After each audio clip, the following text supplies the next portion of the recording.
అదే RTV app వార్తల్ని క్షణాల్లో చదివే అవకాశం ఉంటుంది. ఒక న్యూస్ పేపర్, ఒక టెలివిజన్ ఛానల్ మీ చేతుల్లో ఎప్పుడూ ఉంటాయి. గంజాయి రవాణాకు అడ్డు హదుపు లేకుండా పోతుంది.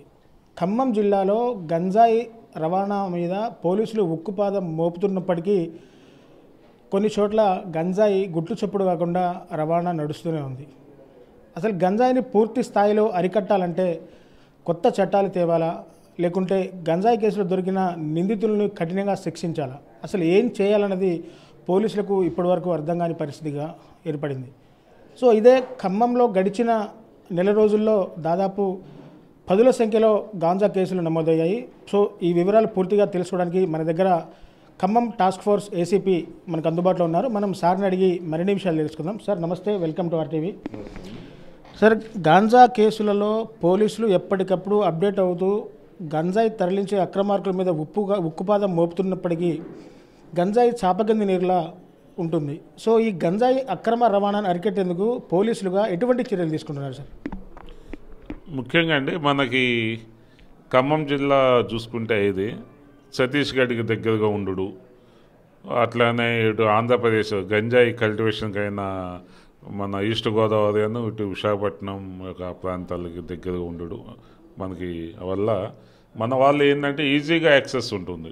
ఇప్పుడు ఎక్కడికి పోవాలనుకున్నా, ఇప్పుడు మన తెలంగాణ కానీ మహారాష్ట్ర కర్ణాటక పోవాలనుకున్నా గంజాయి అనేది మనకి ఇటు ఒడిశా, ఛత్తీస్గఢ్, తర్వాత మన విశాఖపట్నం నుంచి రావాల్సిందే.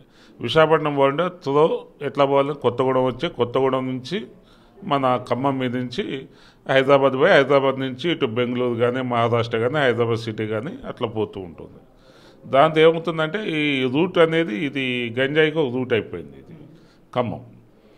తర్వాత ఇంకోటి రూట్ ఏంటంటే మాకు ఖమ్మంకు రావడానికి ఇంకో రూటు మనకి కాకినాడ నుంచి, కాకినాడ, జంగారెడ్డిగూడెం, అశ్వరాపేట, సత్తపల్లి నుంచి అదొక రూటు ఉందండి. చాలామంది అయితే ఎక్కువ మంది మాత్రం భద్రాచలం మీద నుంచి వస్తారు, కొత్తగూడెం మీద నుంచి. అయితే చాలా తక్కువ మంది మాత్రం ఏంటంటే ఈ మధ్య కాలంలో ఒక 2 నెలల నుంచి రూట్ మారుస్తున్నారు. ఎక్కువ పోలీసు దిగా అనేది ఆ రోడ్డుకే ఉంటుంది అని చెప్పేసి రోడ్డు ఏం చేశారంటే మనకి ఇటు అశ్వరాపేట మంది మార్చుకుంటున్నారు.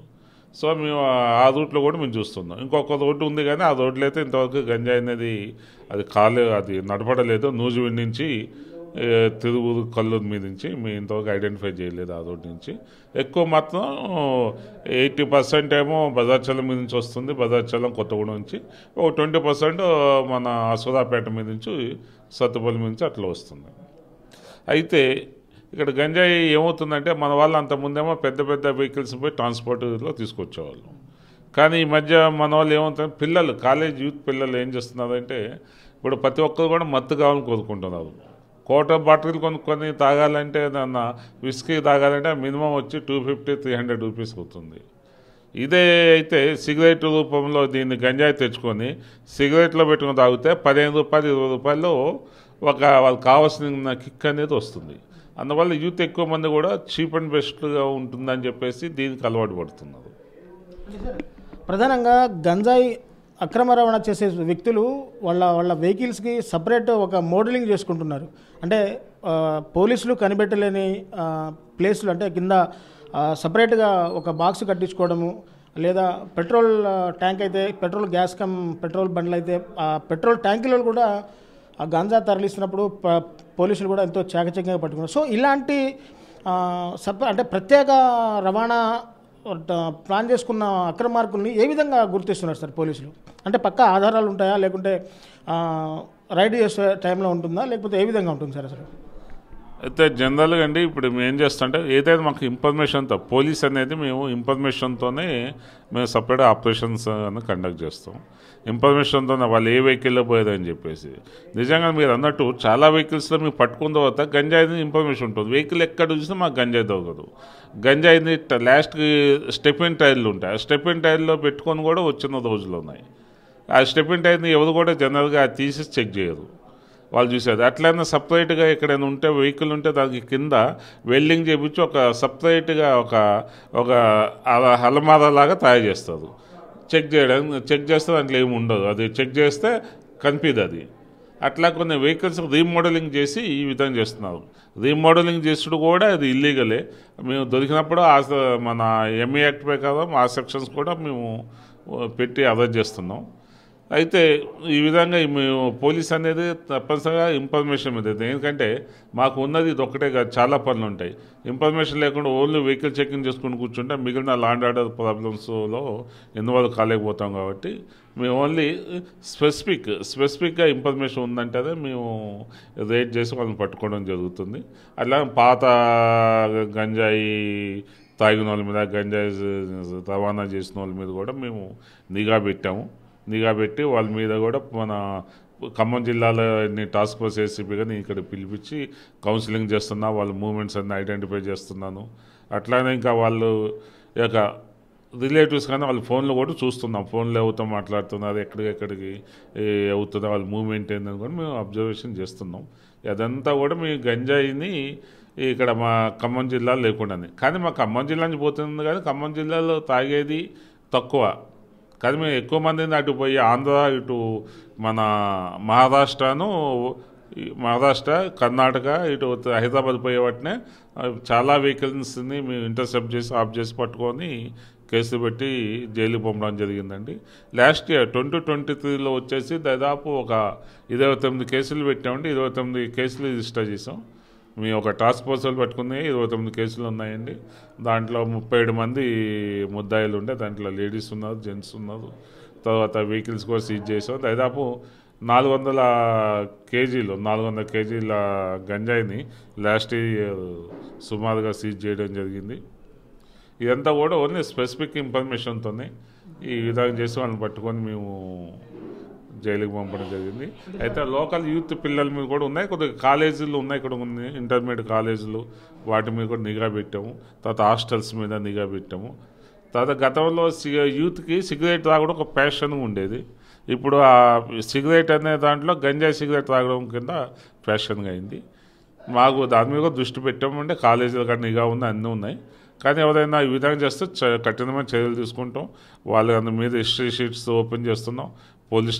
మా పోలీస్ స్టేషన్ కంటే ఖమ్మం జిల్లాలో టాస్క్ ఫోర్స్ ఆఫీస్కి పిలిపించి కౌన్సిలింగ్ అనేది మేము చేస్తున్నాం. అంటే సార్, ప్రధానంగా గంజాయి అక్రమ రవాణా ఖమ్మం కేంద్రంగా నడుస్తుందని చెప్పేసి అన్నారు. కానీ ఖమ్మంలో కూడా గంజాయి స్టాక్ పాయింట్లు కూడా ఉన్నాయని చెప్పేసి అంటున్నారు. అసలు ఖమ్మంలో గంజాయి స్టాక్ పాయింట్లు ఎక్కడెక్కడ ఉన్నాయి సార్? యాక్చువల్గా గంజాయి కేంద్రం అయితే ఇది కాదు. గంజాయి ఖమ్మం నుంచి హైదరాబాద్కి ఇలా పోతున్నాయి. పోయే టైంలో మేము ఒక ఇన్ఫర్మేషన్ ద్వారా స్పెసిఫిక్గా వచ్చి అనుమానం వచ్చిన వెహికల్ని పట్టుకొని మేము చేస్తున్నాం. తర్వాత వచ్చి ఇక్కడ స్టాక్ పాయింట్స్ అంటే ఒకటి 1 or 2 మెంబర్స్ ఇక్కడ ఎవరైనా తెచ్చుకొని పెట్టుకోవడం ఉంటుందేమో, 1, 2. అది కూడా ఎక్కువ మంది అయితే మేము పట్టుకున్న కేసులో ఎక్కువ మంది మోటార్ సైకిళ్ళ మీద పక్కకి వెళ్ళి జస్ట్ ఎంతండి ఒక 100 కిలోమీటర్లు పోతే వాళ్ళు చింతూరు, మోతుగూడెం ఉంది. ఆ చింతూరు, మోతుగూడెం అవుతుందా, ఒడిశా మోటు,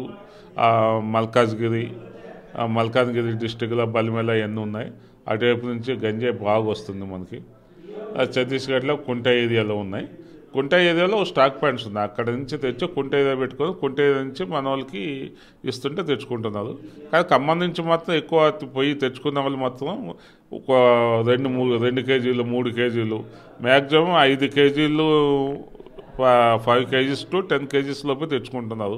ఎవరికైనా పెద్ద మొత్తంలో తెచ్చి స్టాక్ పెట్టుకొని అనడం అనేది ఖమ్మం జిల్లాలో లేదండి. అది ఎప్పుడు అవసరం అప్పుడు పోతున్నారు. జస్ట్ 100 kilometers పోతే అయిపోతుంది వాళ్ళకి. సార్, గంజాయి అక్రమ రవాణాని పూర్తి స్థాయిలో నివారించడానికి టాస్క్ ఫోర్స్ పోలీసులుగా మీరు ఎటువంటి పక్కా ప్రణాళికలతో ముందుకు సాగుతున్నారు సార్? అయితే ఇప్పుడు మీకు చెప్పినట్టు ఇందాక మేము రోడ్స్ ఇక్కడి నుంచి అక్రమ రవాణా అనేది మేము ఐడెంటిఫై చేసిన రూట్స్ ఉన్నాయి. ఆ రూట్స్తో మేము వెహికల్ చెకింగ్ కానీ లేదా ఆ వెహికల్స్ అనుమానాస్పదంగా వెహికల్స్ ఉన్నాయని చెప్పి మా వాళ్ళని అక్కడ పెట్టాం. ఖమ్మం జిల్లా బోర్డర్లోకి రాగానే మాకు ఆటోమేటిక్గా ఆ వెహికల్స్ మీద ఏదైనా డౌట్ అనిపిస్తే ఒక ఇన్ఫర్మేషన్ వస్తుంది. మేము అక్కడ వస్తే మేము ఇక్కడ వెహికల్స్ని ఆఫ్ చేసి చెక్ చేయడం జరుగుతుంది. ఒకసారి మనం చెక్ చేసిన తర్వాత కూడా కొన్ని చోట్ల పోవడానికి అవకాశం ఉంది. ఇప్పుడు ఆ వెహికల్లో కూడా రీమోడలింగ్ చేసి వాళ్ళు ఎక్కడని పెట్టుకోవచ్చు. పైన టాప్లో కూడా ఏసీకి సంబంధించి వేసిన దాంట్లో కూడా తీసి ఇది పెట్టేస్తున్నారు. డోర్స్ దాంట్లో పెట్టుకుంటున్నారు. ముందు ఇంజన్ దగ్గర పెట్టుకుంటున్నారు. మడ్గార్ విషయం దగ్గర కూడా పెట్టేసుకొని కన్ఫిగర్ చేస్తున్నారు. వెనక స్టెఫిన్ టైర్లో పెట్టుకుంటున్నారు. ఒక వెహికల్ పెట్టుకున్నారంటే క్షుణ్ణంగా తనిఖీ చేయవలసి వస్తుంది. అంటే సార్ గడిచిన 6 నెలల్లో పూర్తిగా ఖమ్మం జిల్లా పోలీస్ యంత్రాంగం ఎన్ని గంజాయి కేసులు నమోదు చేసింది, ఎంతమంది నేరస్తుల్ని జైలుకు పంపించారు, ఎంత క్వాంటిటీలో గాంజా రికవరీ చేశారు సార్? గడిచిన 6 నెలలు తీసుకుంటే దాదాపు మనం ఒక 19 నుంచి 20 కేసులు చేస్తుంటాం. 20 కేసుల్లో దాదాపు 25 మందిని అరెస్ట్ చేసాం, 25 మెంబర్స్ని. అట్లానే ఒక 350 కేజీలు మేము సీజ్ చేయడం జరిగింది. 350 కేజీలు. తర్వాత వీళ్ళందరినీ కూడా కొన్ని వెహికల్స్ కూడా సీజ్ చేసాము. మోటార్ సైకిల్ సీజ్ చేసాము, కార్లు సీజ్ చేసాము, దీంట్లో ఆటోలు కూడా సీజ్ చేసాము. కాబట్టి ఇక ఈ విధంగా ఇన్ఫర్మేషన్ మీద స్పెసిఫిక్ దాని మీద పనిచేస్తున్నాం. మేము ఒక్క గంజాయి మీద కాకుండా మాకు చాలా ఉన్నాయి. పీడిఎస్ రైస్ ఉన్నాయి, తర్వాత శాండ్, గ్రావెల్స్ కానీ, తర్వాత అన్నీ ఉన్నాయి. కాబట్టి ఆటోమేటిక్గా వాటి మీద కూడా కాన్సన్ట్రేషన్ చేయవలసి వస్తుంది. కాబట్టి ఇది స్పెసిఫిక్ ఇన్ఫర్మేషన్ ఉన్నప్పుడు పక్కా చేస్తున్నాం, ఇంటర్సెప్ట్ చేస్తున్నాం, వెహికల్స్ పట్టుకొని కేర్ చేస్తున్నాం. ఓన్లీ దాని మీద కూడా పనిచేస్తున్నాం. ఒక వ్యవస్థ అయితే ఉంది, మేము దాని మీద పనిచేస్తున్నాం. చూశారు కదా, పూర్తిగా గంజాయి అక్రమ రవాణా చేసే వ్యక్తుల మీద పూర్తిగా పీడీ యాక్ట్ నమోదు చేస్తున్నామని జిల్లా పోలీస్ యంత్రాంగం చెప్తున్న పరిస్థితి కనబడుతోంది. గంజాయి అక్రమ రవాణా చేసే వ్యక్తులు కొత్త మార్గాల్లో కొత్త ప్లాన్స్తో వెహికల్ సపరేట్ మోడలింగ్ చేసి అందులో గంజాయి అక్రమ రవాణా చేస్తున్నారు. పూర్తిగా అటు ఒడిశా, ఛత్తీస్గఢ్, ఆంధ్రప్రదేశ్, విశాఖపట్నం, మన్యం నుంచి కూడా భద్రాచలం వయా ఖమ్మం కేంద్రంగా హైదరాబాద్లో విక్రయాలు చేసేందుకు ఖమ్మం మీదుగా ఈ గంజాయి రవాణా అనేది పూర్తిగా జరుగుతుంది. ఖమ్మంలో ఇప్పటికే ఇటు ఖమ్మం జిల్లా కావచ్చు, అటు భద్రాద్రి కొత్తగూడెం జిల్లా కావచ్చు, 10ల సంఖ్యలో గంజాయి కేసులు నమోదవుతున్నాయి. గడిచిన 10 రోజుల్లో ఒక 3-4 కేసులు నమోదవ్వడం గమనార్హంగా చెప్పుకోవచ్చు. సరే, ఏది ఏమైనా ఇటు పోలీస్ యంత్రాంగం గంజాయి మూలాలను పూర్తిగా అరికట్టేందుకు వాళ్ళు పక్కా ప్రణాళికలతో ముందుకు వేస్తున్నారు. ఎట్టి పరిస్థితుల్లో గంజాయి కేసులు కనుక ఎవరైనా పట్టుబడినట్లయితే వాళ్ళకి పీడీ యాక్ట్ల కింద కేసులు నమోదు చేసి పూర్తిగా 6 నెలల నుంచి సంవత్సరం పాటు జైలు శిక్ష కూడా విధిస్తామని చెప్తున్నారు. సో గంజాయి అక్రమ రవాణాను పూర్తిగా అరికట్టేందుకు, గంజాయి అక్రమ రవాణా నిలువరించేందుకు కఠినమైన చట్టాలు కూడా అమలు పరచాలని చెప్పేసి చెప్తున్న పరిస్థితి కనబడుతుంది. ఇది కెమెరా పర్సన్ నాగేంద్రబాబుతో నేను మీ దేవేందర్, RTV ఖమ్మం నుంచి. మరిన్ని వీడియోస్ కోసం ఛానల్ ని సబ్స్క్రైబ్ చేయండి. లేటెస్ట్ అప్డేట్స్ కోసం వాట్సాప్ ఛానల్ ని ఫాలో చేయండి. అండ్ లింక్ డిస్క్రిప్షన్ లో ఉంది.